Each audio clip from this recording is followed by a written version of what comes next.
to zoom out, when we think about astrology, we're thinking about the orbit of the planets, the orbit of the Earth, how these are all affecting us on the kind of individual personal level.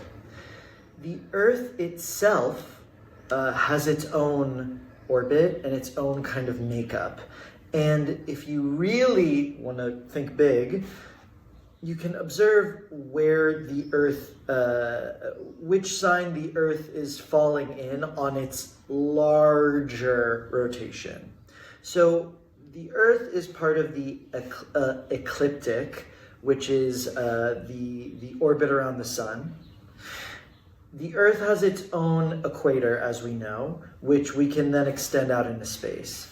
When the Earth's equator, and again, none of this matters, okay, just so you know. When the Earth's equator and the ecliptic, this orbital field around the plane, meet, we have something called an equinox. So equinoxes happen twice a year. We have equinoxes and solstices. Where those equinoxes are happening is going to be marking the Earth's kind of starting point on this longer rotation. So for thousands of years at a time, the Earth will be in we'll have all of its equinoxes in one sign. In our time, the Earth does this we have the spring equinox and the fall equinox. So it's in Aries and Libra, right? But where these go, these tend to shift over many, many years, taking about 72 years per degree. It takes about 2,000 years for the equinoxes to shift. So we can think about wherever these equinoxes are as kind of the place that the planet is in. Again, this is all a little heady, but if you just want to think about it in terms of big picture, the Earth itself moves through the signs.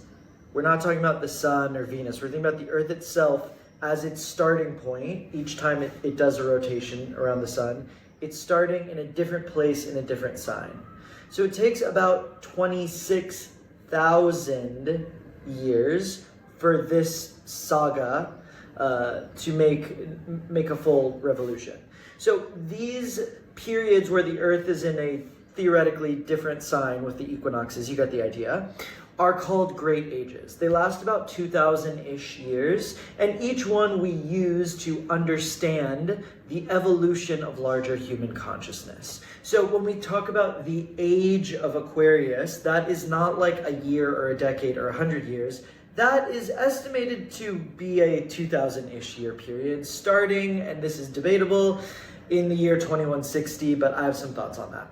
So the other thing to note, which is a pain in the ass with all of this, is that these move backwards. So we're currently in the age of Pisces, we were in the age of Aries, and before that we were in the age of Taurus. So again, don't get too fixated on the heady aspects of this. The thing to think about is, if we're looking at the collective cultural evolution of humankind, we are looking at it through these 2,000-year chapters, each of which goes backwards through the zodiac. So to begin, first of all, we'll start with the kind of Cancer Gemini. The age of Gemini would theoretically have been the year 6,000 to 4,000 BCE. And I swear this is going to get more interesting as we catch. Actually, no, it's already very interesting, but we're going to be catching up to where we are in the present. So if you've read The Dawn of Everything, I think it's by David Graeber and David something. They talk a lot about how our understanding of human development is totally flawed. And this idea that we used to be savages and then we evolved, is very post-Enlightenment. And in actuality, like, you can't really place human development as a planet in any sort of a linear framework. And their whole thing is this kind of bullshit notion of, well, we were cavemen then. Actually, some tribes are extremely advanced, some were doing some things here, some were doing other things here. So just to begin, when we think about Gemini, which is all about this sort of like duality and chaos and holding multiple truths at once. I kind of love that for the age of Gemini, which is we understand that language, crafts, skills are starting to emerge in a really tangible way. But it's hard for us to put any sort of a linear container on it, which is what Gemini is. Gemini is the sign of language. Gemini is also the sign of, I have to hold all these things as true. If, like Shirley MacLaine, you want to believe that there were ancient, hyper-advanced civilizations like Atlantis, fuck yeah, and that would be a bit in the Cancer Gemini framework. I don't really have a lot of information on those. I totally believe in them, but that would be kind of way back then. Then we get cooking with gas. So the age of Taurus, which is said to be 4220 to 2160 before Common Era, and this is where the Passover story is going to come in, and this is kind of why I got inspired to do this podcast, so just stick with me. The age of Taurus. Taurus, we are thinking of me, the bull. Bulls being these symbols of fertility, right? Bulls tilling the land. They are either sacrificial or not to be touched, if we think about, ancient Egypt or to Hindu traditions. The bull represents life and sex incarnated. We've talked about this before, but we think about the crescent moon, the fallopian tubes, the bull's horns. That's dear friend of the pod, Henry Kaspersky, is rereading Mists of Avalon, and we were talking about, that the crescent moon is when shit goes down, and when, if you're one of the women of Mists of Avalon, you might be having sex with your brother while he's wearing a horn god outfit, and, you're fucking on the altar, So Taurus, as this sign of incarnation and fertility, deals a lot with the idea of the divine being brought to form. So again, when we think about something like Gemini, we're thinking a lot about these abstract ideas. And the reason why Gemini and Taurus, we often are turned on by each other, but more often than that we clash, is because Gemini is all about the idea. Taurus is all about the tangible. So when we're thinking about the age of Taurus, we're thinking about these ideas of godhood brought to the form of man and beast. So the kind of high tea of the age of Taurus would be the Egyptians. In Alan Oken's Complete Astrology, he talks so much about the idea of the Nile and this land being fertile, and this kind of non-nomadic situation, and building this opulent, over-the-top kind of Venusian society is all very Taurus. Obviously, the fixation with the death cults of Egypt deals a lot with Scorpio, which is Taurus's opposite. But if you've read Camille Paglia, my favorite part of Sexual Persona is when she's talking about the ancient Egyptians, because she says that the ancient Egyptians were the first beautiful people. And she says, of course, beauty is power and power is beauty.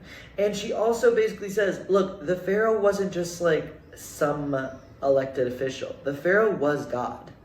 And these people needed to look like gods. So this idea of glamour and makeup comes in with the age of Taurus. We're thinking about the idea of the divine projection of the body. Of course, in the age of Taurus, we're getting ancient Greece. We're seeing the arrival of the Hindu pantheon as well. The Hindu pantheon is a bit more in the Aries domain, but we're starting to see these things cooking, right? And of course, with the Hindu pantheon, cows are quite big.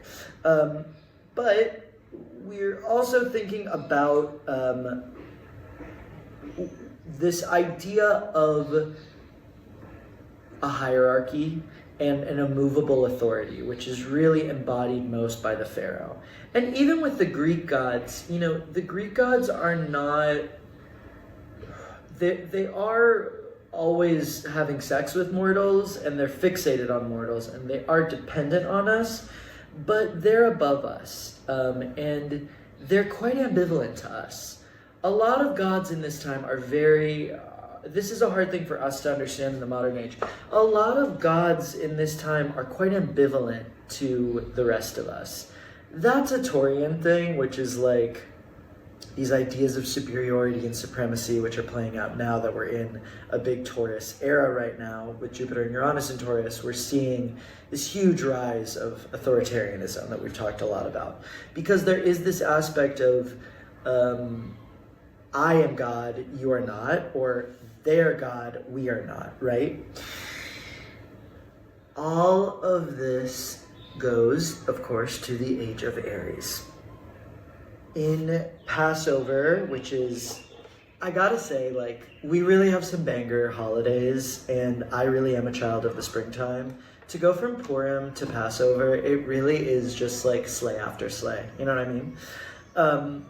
Passover is the story of the Israelites, or the Hebrews, launching out of Egypt, launching out of bondage.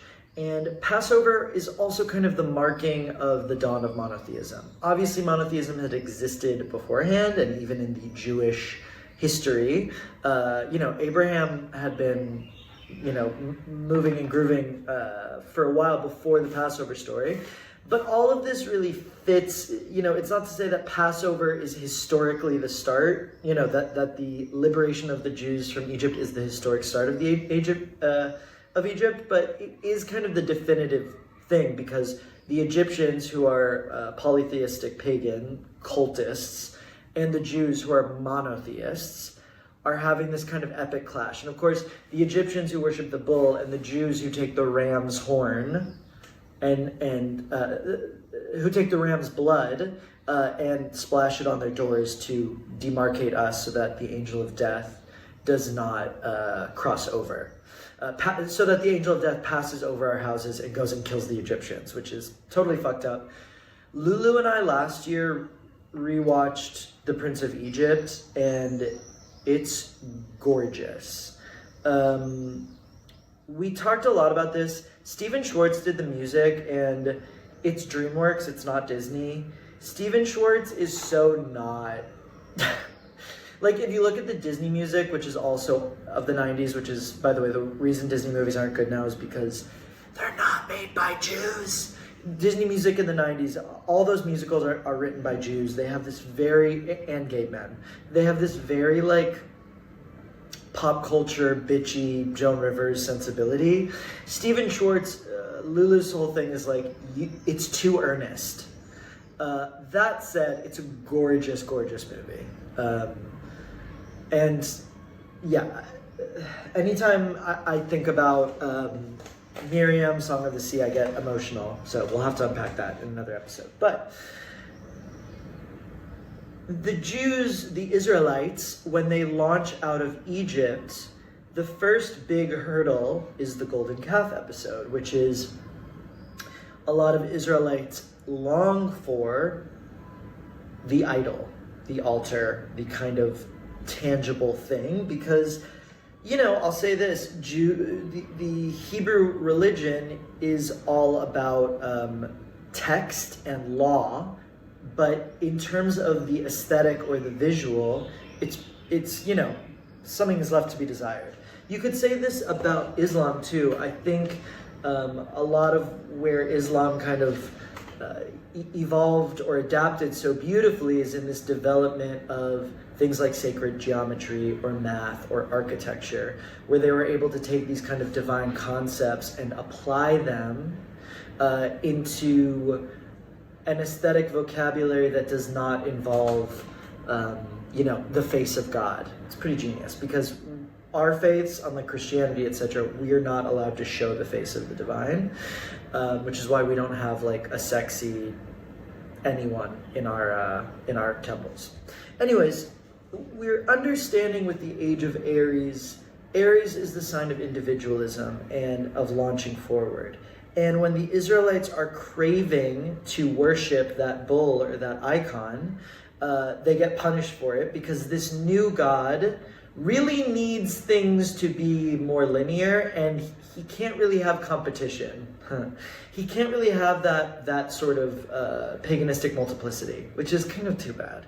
But with the Age of Aries, we're starting to understand what does it mean to be an individual. The Age of Aries is also leading us to kind of a new understanding of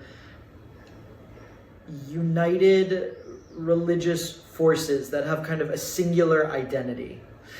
We see the awakening of the Nation of Islam, and within the kind of Greco-Roman realm, we see Alexander the Great come, and it all leads up to Rome and Caesar, right? So we also begin to see the Buddha emerging. The Buddha is going to be closer to Pisces, so I'll talk about him in a second.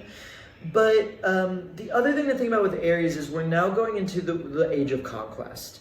So the Israelites, who are these victims who leave Egypt, eventually become these they wander for a long time, and then they become conquerors. The Romans are going into this as well. Egypt is going to get embroiled in all sorts of conflicts and wars. So when we get to the Age of Aries, we're entering an age of war and kind of martial conflict, which, it's just kind of the way that things shifted. It became more, Aries is a lot about, I'm the victim, you're the aggressor, which always leads to, I'm the aggressor, you're the victim, there is this kind of duality and this relationality. Taurus is a little bit more in itself. Aries is a little bit more, we have a divine calling, we're the ones, we're chosen, we have to go out and show them, which we see with the Israelites, with Islam, etc. The other thing that's interesting about this Aries evolution is, I've been thinking about this a lot. Human sacrifice used to be a thing for a long time, and eventually it got kind of like, it was decided to be a little bit passé, or not so savory.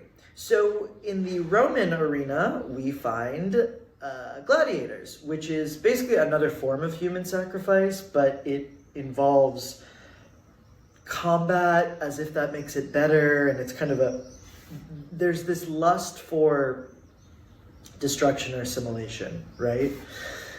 Now that that actually hasn't been disbanded. So we're still dealing with that, not just in like boxing or chicken fights, but Drag Race, whenever people complain that drag shouldn't be competitive, human beings still want to see the human sacrifice. And on Drag Race, if that means seeing a queen get eliminated for her lip sync, it's the same concept, right? The thing I wanted to say about Aries that I've kind of been hinting at, the Israelites are the children of Aries. And I think a big thing that's haunted us, and I think that's haunted a lot of pretty much any faith or community, is this idea of, we're the outsiders, we're the other. So if we want to get a little revenge or take what's ours, it's warranted. And this is something that the Israelites the Jews, we've always struggled with, and I think that the same could probably be said for Islam, for Christianity, etc. This idea of, well, we were rejected, and we know what it's like to be exiled. When we take power, fuck everybody. Aries has this really intense relationship with, Buffy the Vampire Slayer, Sarah Michelle Gellar is an Aries, and her, Buffy's whole thing is, I want to fit in, I want to be a normal girl, and it's like, do you? And also, once you have the power, what happens? Are you going to use it justly? Are you going to become like your oppressor? Are you going to become an oppressor of your own? Of course, these questions are hovering around this Passover specifically. I'd be remiss to not be thinking about that. From Aries, we then head into the age of Pisces. So, as we're nearing the end of Aries, we see figures like Buddha or Zoroaster who are kind of saying, Buddha's whole thing is like, look, this has gotten to be a lot of labor, and it's kind of like, we need to get down to the basics, which is like, this isn't about the law or the ritual. By the way, Aries Opposite is Libra. So when we think about the Age of Aries, we're also thinking about law and scripture. Libra rules all of that. So, the Hebrews, and also certainly this is very much a Quranical thing. We're a lot about law. Buddha was kind of like, we need to get to the good stuff and we need to get to source. God should be accessible to anyone through enlightenment, not through any divine lineage or anything like that. Which leads us to 1 Anno Domini and the launch of the Age of Pisces, which pretty much Jesus is the superstar of this, obviously. Jesus basically says, like, great, let's cut everything. Here's God, here's you, we're all one. And I am God, but you don't need to treat me like a pharaoh. I don't need anything special. Of course, Pisces is the sun. Pisces rules the feet. Jesus walk around barefoot. Pisces, we have the two fish. We're thinking about Jesus and Judas. They're kind of going in opposite directions. So with Pisces, we do get the kind of peace and love aspect of Piscean collective, spiritual consciousness. That sounds good. However, Pisces is going to be marked by the martyrdom of Jesus. Pisces is about this idea of suffering and sacrifice in order to attain that higher kind of connection with the divine. This is going to be setting up a lot of issues for a while. We see Pisces, there's a lot about connection and unity. Pisces is also, because it's about those waters, those oceans, there's a lot that deals with disillusion and things kind of withering away and falling apart. So there's a lot of kind of tragedy in the Piscean era. Of course, with the Mayans kind of emerge in Aries, and their rise and fall will go into the age of Pisces. The Mayans, who are so tapped into prophecy, we don't know really why the Mayan Empire fell apart, but it's speculated that it's infighting or maybe environmental damage, which made, such an empire unsustainable. But this is a sort of Piscean thing. The idea, it's hard for me as a Jew, and this is going to make me sound so juvenile, but when I watch Elizabeth with Kate Blanchett and it's talking about the Protestants versus the Anglicans, it's hard for me to understand. To me, they're all Christians, and I'm saying, oh, there's infighting within them. And by the way, if you think there's any sort of monolithic way of being Jewish, trust me, you're really in for it. So, and even with Pisces, even when we look at India, when we understand like the fate of India and Pakistan, it's so crazy. We think about this sort of inner self-sabotage within all of these lands or faiths or communities. This is going to be a big feature of the Age of Pisces, because the Age of Pisces starts out so simply, which is like Buddha and Jesus rock and roll, but it goes into so much of the self-sabotage that Pisces is known for, and the two fish, this constant, within me there's an endless battle going on, right? The other aspects of the Age of Pisces, so the Age of Pisces is AD 1, and it's theoretically still going. The Age of Pisces, we really do get these new kind of psychedelic ideas. We see art emerging in a way that it never has before, in these the way that art or faith or ideas can touch not just someone in a town or a city or a land, but the whole world. We're understanding the human race is now one, which is going to be big. Hello. Pisces is all about that oneness, which is kind of what Jesus was, pushing, right? He wasn't saying there's a chosen people, there isn't. He's saying we're all children. You need to feed all the homeless people because they're one. We're all one, right? So that's beautiful on one hand. And if you're lucky enough to be alive now, you can be exposed to everything in a way that hasn't existed before, right? You can be exposed to the greatest art in history that exists on your phone. You can be listening and viewing beautiful podcasts, and they can go anywhere, right? That said, we also see the Spanish conquerors bringing disease to the many indigenous peoples of the New World. We see plagues, we see genocide, we see world wars, we see a level of human suffering that would be inconceivable previously, because we are now thinking so big.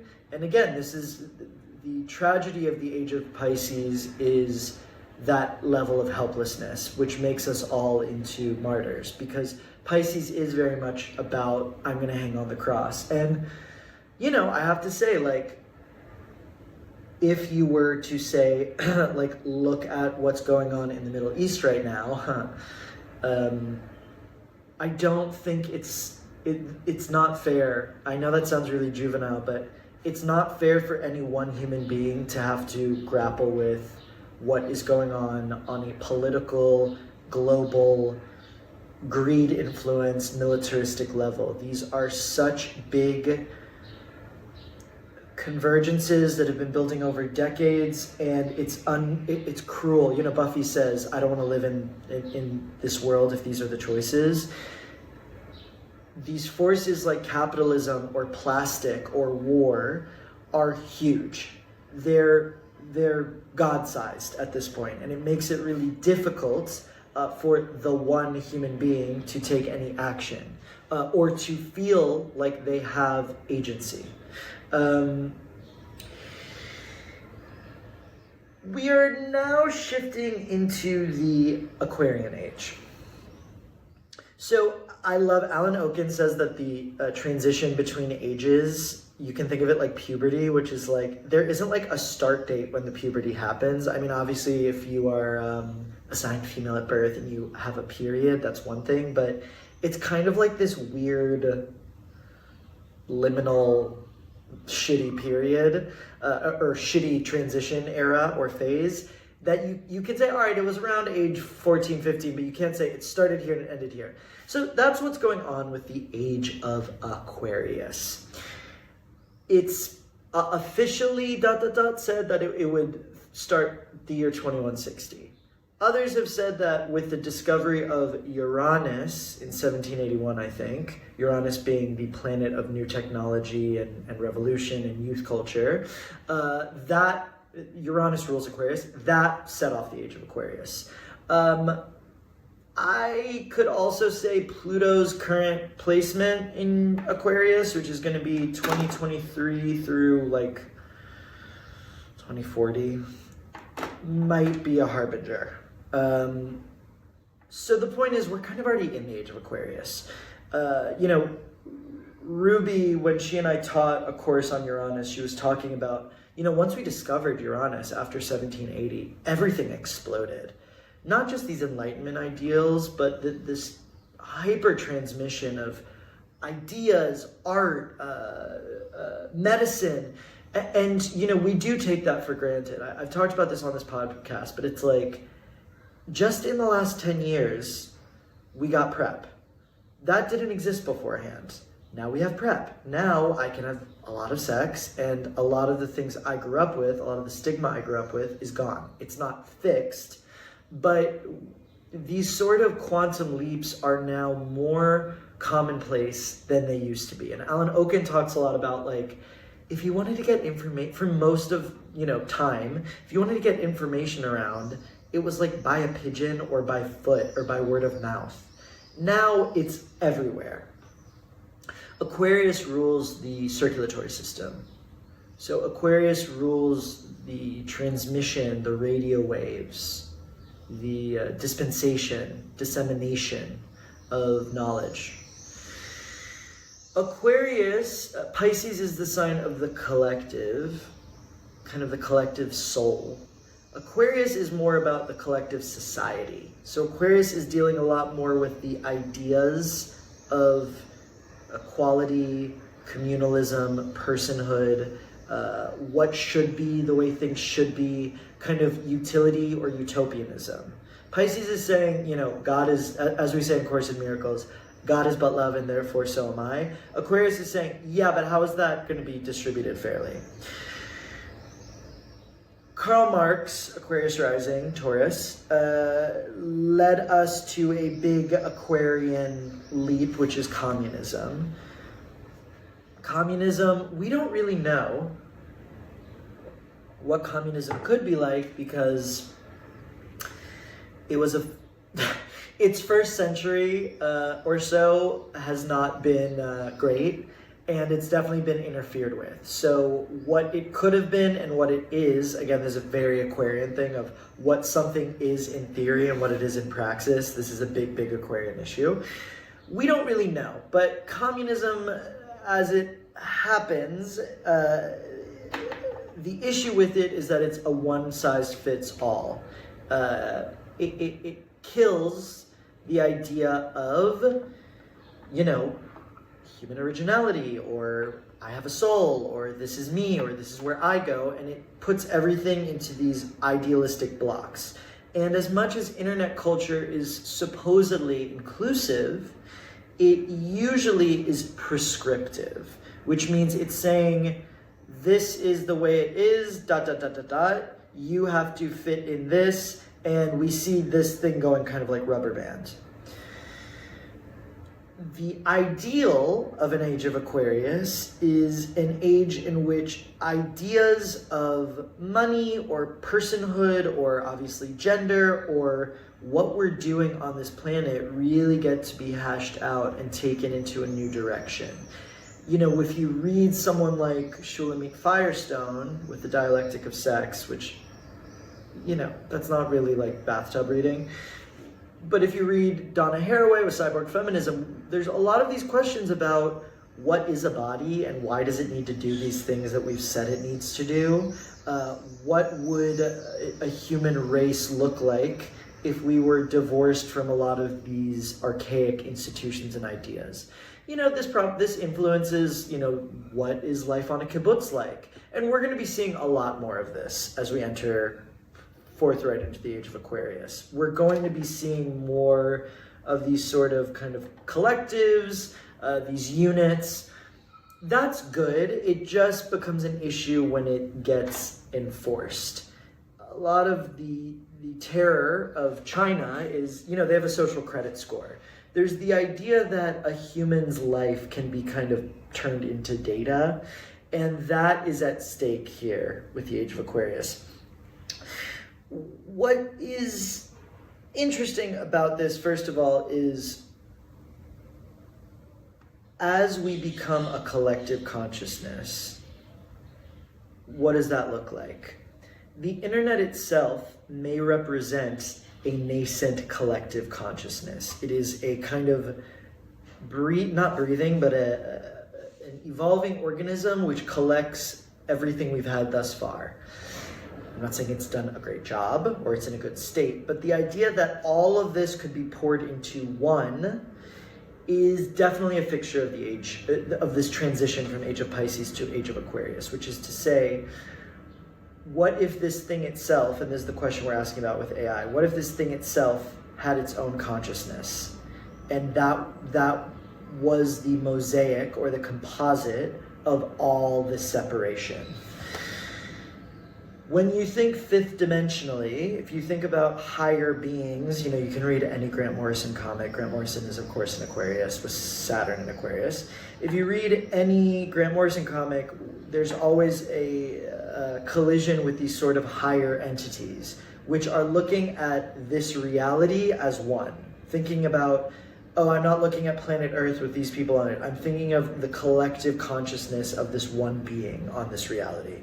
So we are heading in that direction. However, all of that's still really fucked up, and it hasn't been so purified to allow for a free evolution of a singular consciousness, because even the means of this technology are ruled by, these losers in the tech world. I mean, come on. But if you read X-Men comics, we also look at things called dominions, which are these kind of a whole civilization becomes one giant super being, right?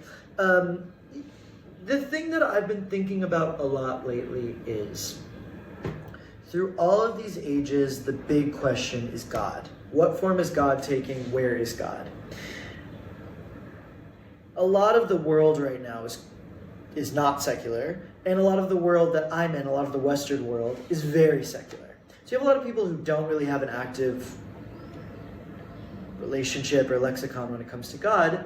At the same time, you can observe all of us, when we want information or an answer, we turn to our phone or Google. It's become really common for someone to just say, well, it says here that, which means to say, we believe that through Google or through some sort of a collective information network, there's an answer to everything we seek. That can obviously be a delusional false trust when you are reading something on Google Chrome that is not verified, or on TikTok when you're getting astrological news that's total gibberish. But we are seeking God in the collective hive mind. We are seeking God in this thing called the internet. We are seeking an answer or security or understanding there. That seeking or that quest is not a bad thing. It means we still need to be comforted and that we're not so okay. I think the issue is, hear the birdie birds, I think the issue is, are we putting faith in something without realizing it? And what if that faith could be more intentional? You know, if your faith is not in a God God, but in something more collective, what could be built to represent that that's not just like a stream? The drip drip Novocaine streaming thing is going to be the end of the Age of Pisces. What comes next is going to be a little bit more about information. A hallmark of kind of Uranian or Aquarian culture to me will always be raves, because raves are about this kind of psychedelic contact with God, but through this very hard, ecstatic, like rough form of dance. So God is there, and God is kind of revealing what form he wants to take.